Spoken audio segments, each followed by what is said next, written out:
अस्सलाम वालेकुम बच्चों। ज़ूलॉजी के शॉर्ट आंसर्स हम सॉल्व कर रहे हैं। Short answer number 2 reasoning question है, why are water molecule amphoteric and buffer. ये चैप्टर नंबर 1 से पूछा गया है, बायोलॉजिकल मॉलिक्यूल। इसमें ये कहा जा रहा है कि वाटर मॉलिक्यूल का एम्फोटेरिक और वाटर मॉलिक्यूल को बफर क्यों कहते हैं। तो देखिए, सिंपल सी पहले तो ये डेफिनेशन आपको पता होनी चाहिए कि एम्फोटेरिक किसे कहते हैं और बफर क्या होता है। तो देखिए, एम्फोटेरिक ऐसे मॉलिक्यूल को नाम दिया जाता है जो एसिड के तौर पर भी बिहेव कर सकते हैं और बेस के तौर पर भी बिहेव कर सकते हैं। आपके केमिस्ट्री के हवाले से डेफिनेशन जहन में होनी चाहिए कि acids are proton donors while the bases are proton acceptor. तो पानी में दोनों सलाहियतें पाई जाती हैं। ये डिपेंड करता है कि सेल की ज़रूरत क्या है, क्योंकि आपको पता होना चाहिए कि सेल के अंदर 70 to 90% जो है वो पानी होता है।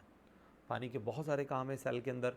उन बहुत सारे इम्पॉर्टेंट फंक्शन में से एक इम्पॉर्टेंट फंक्शन ये है कि वाटर सेल में ज़रूरत पड़ने पर एसिड भी बन सकता है और ज़रूरत पड़ने पर बेस भी बन सकता है। ठीक है जी। तो क्योंकि वाटर मॉलिक्यूल एसिड और बेस दोनों तरह से एक्ट कर सकता है, इसलिए इसको एम्फोटेरिक मॉलिक्यूल कहा जाता है। ये आपका आंसर यहाँ पर मेंशन किया गया है, आंसर में ये बात लिखी हुई है। ठीक है जी। ये एम्फोटेरिक मॉलिक्यूल्स क्या है? Water is an amphoteric molecule because it behaves as an acid and a base as according to the requirement. जैसी सेल की डिमांड होती है, अभी डिमांड पर भी मैं बात करता हूँ। अच्छा, अब क्योंकि ये दोनों तरह से बिहेव कर रहा है, अब सपोज़ कर लीजिए कि मैं ये कहूँ कि भाई सेल में एक मेटाबॉलिक एक्टिविटी हो रही है, सेल में एक मेटाबॉलिज्म हो रहा है। उस मेटाबॉलिज्म का जो एंड प्रोडक्ट है ना, वो कोई एसिड बनाया जा रहा है, कोई एसिड फॉर्म हो रहा है। अब देखिए, हर लिविंग सेल की एक नॉर्मल पीएच होती है। एसिड बनने का मतलब है कि उस सेल की जो नॉर्मल पीएच है वो डिक्रीज़ होने लगेगी इस मेटाबॉलिक रिएक्शन की वजह से, क्योंकि ये एसिड बना रहा है।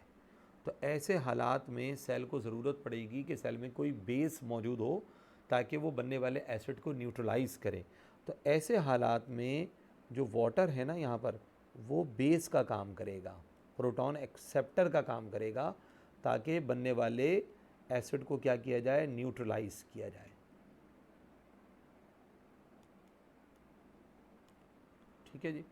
दूसरी तरफ अगर सेल में कोई ऐसा मेटाबॉलिज्म हो रहा है, ऐसी कोई मेटाबॉलिक एक्टिविटी हो रही है जिसके दौरान किसी बेस की फॉर्मेशन हो रही है, तो बेस की पीएच 7 से ज़्यादा होती है। अगर वो मुस्तकिल बनेगा तो सेल की पीएच बढ़ना शुरू हो जाएगी।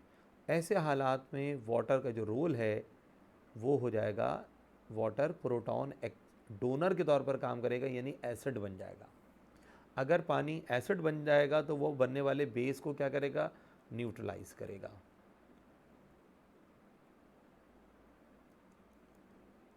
ठीक है जी।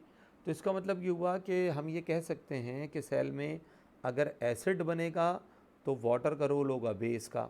अगर सेल में मेटाबॉलिज्म के दौरान कोई बेस बनेगा तो वहाँ पर सेल वाटर का रोल होगा एसिडिक। सेल वाटर वहाँ पर एसिड का काम करेगा।